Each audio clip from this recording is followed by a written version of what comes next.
A'udzubillahiminasyaitonirrajim. Bismillahirrahmanirrahim. Assalamualaikum warahmatullahi wabarakatuh. Alhamdulillahirabbil alamin. Wassalatu wassalamu ala asrofil anbiya'i wal mursalin wa ala alihi wa ashabihi ajmain. Amma ba'du. Puji syukur kita panjatkan kehadiran Allah Subhanahu wa taala, yang mana pada kali ini kita masih diberikannya kesempatan dan kesehatan. Salawat berikan salam kepada Baginda Nabi besar Muhammad sallallahu alaihi wasallam. Mudah-mudahan suatu saat nanti kita akan mendapatkan syafaat beliau di hari kemudian. Amin ya rabbal alamin. Nah, pada kesempatan kali ini kami dari kelompok 1 akan mempresentasikan hasil kerja kelompok kami yang berjudul Resistensi Antibiotik dan Sejarah Biologi. Berikut adalah jurnal rujukan yang berjudul Antibiotic Resistance and the Biology of History yang akan dijabarkan sebagai berikut. Berikutnya adapun latar belakang yang akan kita bahas pada materi kali ini ialah resistensi antibiotik, teori ilmiah tentang resistensi antibiotik dan sejarah biolognya. Latar belakang resistensi antibiotik adalah topik yang tepat untuk ahli epidemiologi, mikrobiologi, dan dokter, serta kesehatan masyarakat fokus pada masalah tentang apa yang harus dilakukan dalam menghadapi krisis. Antibiotik membunuh dengan toksisitas selektif, mengganggu struktur mikroba atau proses yang tidak ada dalam sel manusia. Manusia membuat antibiotik dengan mengolah mikroba, mengotak-atik metabolit mikroba secara kimiawi dan menirunya dengan antibiotik sintetik. Teori ilmiah tentang resistensi antibiotik ditelusuri dari logika mutasi sebelumnya yang menganggap bakteri sebagai individu bersel tunggal sederhana sehingga teori terbaru tentang transfer gen horizontal. Nah, sejarah yang terlibat adalah persimpangan abad ke-20 menggunakan alat etnografi dan sejarah sains. Analisis ini berfokus pada studi kedokteran dan mikrobiologi tentang proses biologi di mana konfigurasi pengetahuan sebelumnya dan praktik teknis telah mengubah bakteri.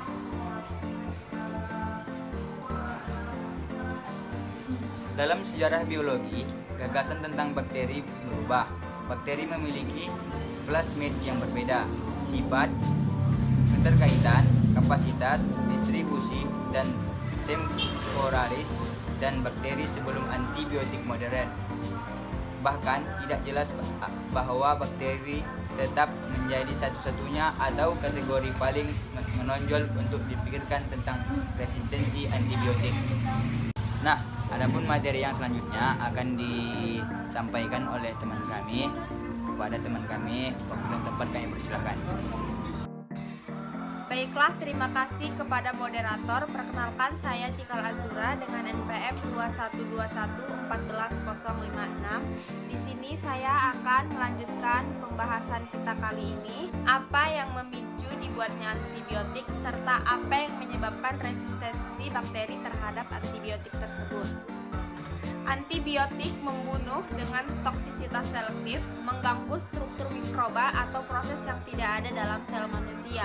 Dalam arti lain, antibiotik merupakan bahan kimiawi yang dihasilkan oleh organisme seperti bakteri dan jamur yang dapat mengganggu mikroorganisme lain. Pada dasarnya, antibiotik adalah obat yang umum digunakan untuk mencegah dan mengatasi infeksi bakteri yang berkembang di dalam tubuh. Pilihan antibiotik tergantung pada jenis infeksi yang dialami seseorang, karena setiap obat antibiotik hanya efektif untuk parasit dan bakteri tertentu saja.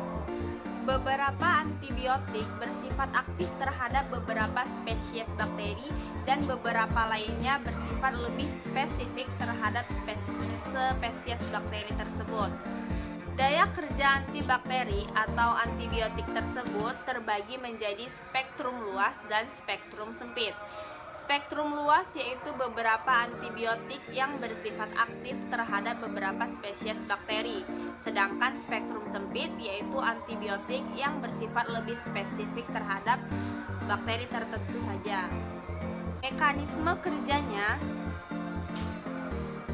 antibakteri dibagi menjadi 5 kelompok, yaitu menghambat sintesis dinding sel bakteri, mengganggu permeabilitas membran sel bakteri, mengganggu metabolisme sel bakteri seperti asam folat untuk pertumbuhan dan pembelahan sel bakteri, serta menghambat sintesis protein sel bakteri. Sekian materi dari saya kembalikan kepada moderator. Baik, terima kasih kepada teman kami bernama Cikal Azura. Nah, dan selanjutnya materi berikutnya akan disampaikan oleh teman kami. Kepada teman kami, waktu dan tempat kami persilahkan. Baiklah, terima kasih kepada moderator. Perkenalkan, nama saya Moda Mairina Panjaitan, NPM 21211404. Saya akan melanjutkan materi yang telah disampaikan teman kami tadi. Sifat antibakteri atau antibiotik. Pertama, bakteriosida. Bakteriosida adalah sifat antibakteri atau antibiotik yang dapat membunuh bakteri bersifat tetap atau irreversibel. Kedua, bakteriostatik. Bakteriostatik adalah sifat antibakteri atau antibiotik yang dapat menghambat pertumbuhan bakteri bersifat sementara atau reversibel. Kelompok antibiotik terdiri dari pertama penisilin, digunakan untuk mengobati infeksi kulit, dada, dan saluran kencing, contohnya penisilin dan amoxicillin.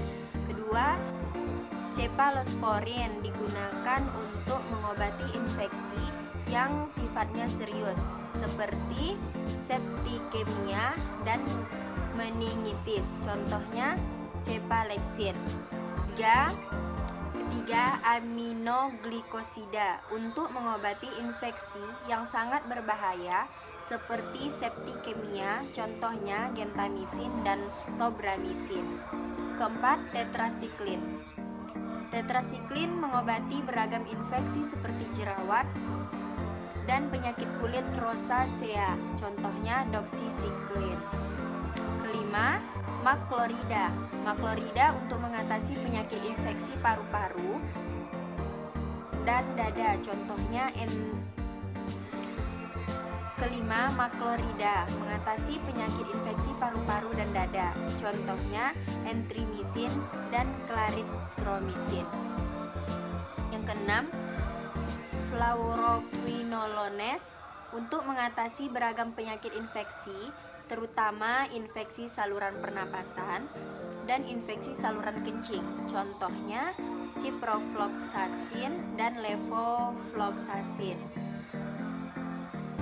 Faktor genetik yang mendasari perubahan kepekaan mikroorganisme terhadap antibiotik. Dihasilkannya enzim yang dapat menguraikan antibiotik seperti enzim penisilinase, cephalosporinase, fosforilase, adenilase, dan asetilase. Kedua, perubahan permeabilitas sel bakteri terhadap obat. Ketiga, meningkatnya jumlah zat-zat endogen yang bekerja antagonis terhadap obat. Keempat, perubahan jumlah reseptor obat pada sel bakteri atau sifat komponen yang mengikat obat pada targetnya.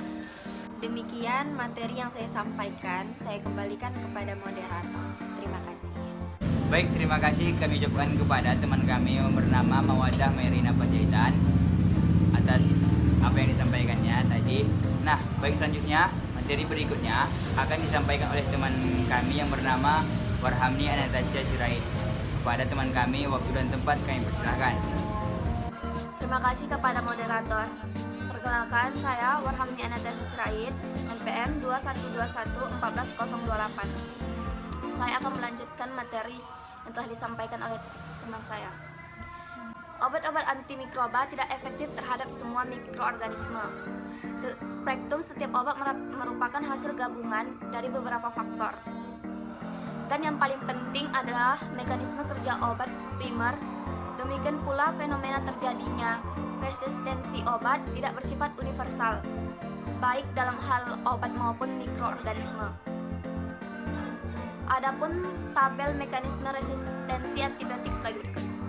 Mekanisme resistensi antibiotik yaitu perubahan target meliputi modifikasi menjadi insensitif, penurunan fungsi fisiologik dari target, dan sintesis enzim. 2. Pencegahan mencapai target meliputi efflux obat, kegagalan obat memasuki sel. 3. Inaktivasi antibiotik meliputi destruksi obat, modifikasi obat sehingga gagal berikatan dengan target. 4. Kegagalan dalam mengubah bentuk prekursor inaktif menjadi aktif. Dikutip dari Neu dan Gotts 2001. Resistensi dengan perantara plasmid.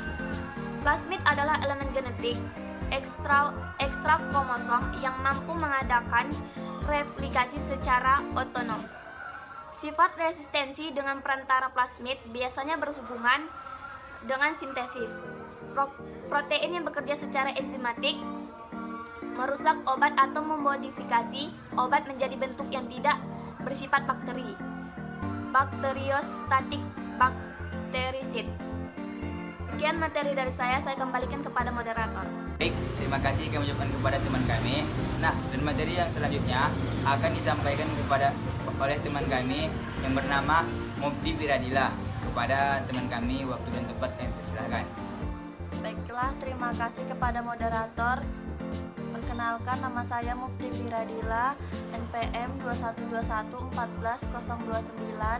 Saya akan melanjutkan materi presentasi beberapa antimikroba dan mekanisme resistensi dengan perantaraan plasmid. Tabel 3, beberapa antimikroba dan mekanisme resistensi dan perantaraan plasmid. Jenis mikroba.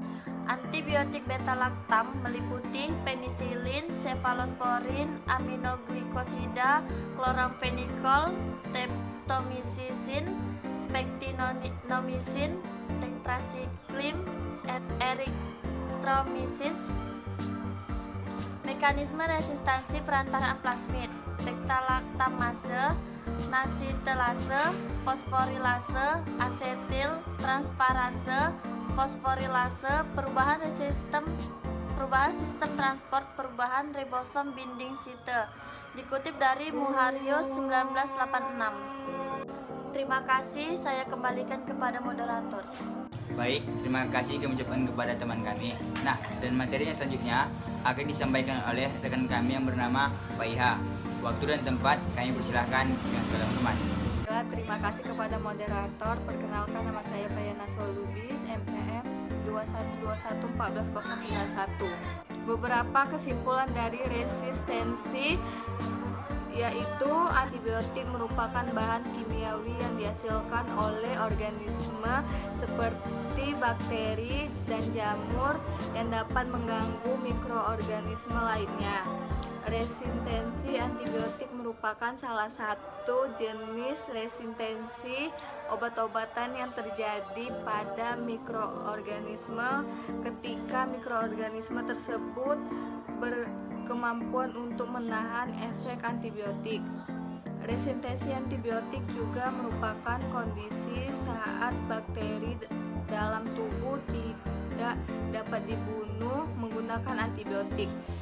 Bakteri bisa menjadi resistensi apabila gen bakteri berubah atau bakteri mendapat gen yang resistensi terhadap obat dari bakteri lainnya. Baiklah, terima kasih. Saya kembalikan kepada moderator. Baik, terima kasih kepada teman kami. Demikianlah makalah hasil presentasi kami. Bila ada jarum yang patah, jangan disimpan dalam lemari. Jika ada kata-kata kami yang salah, mohon jangan laporkan kami ke Bapak Polisi. Tudung perak sangkut di pagar, ambil galah tolong jolokkan. Maklumlah kami baru saja belajar, bila bersalah mohon dimaafkan. Akhirul kalam, wabillahi taufiq wal hidayah. Assalamualaikum warahmatullahi wabarakatuh.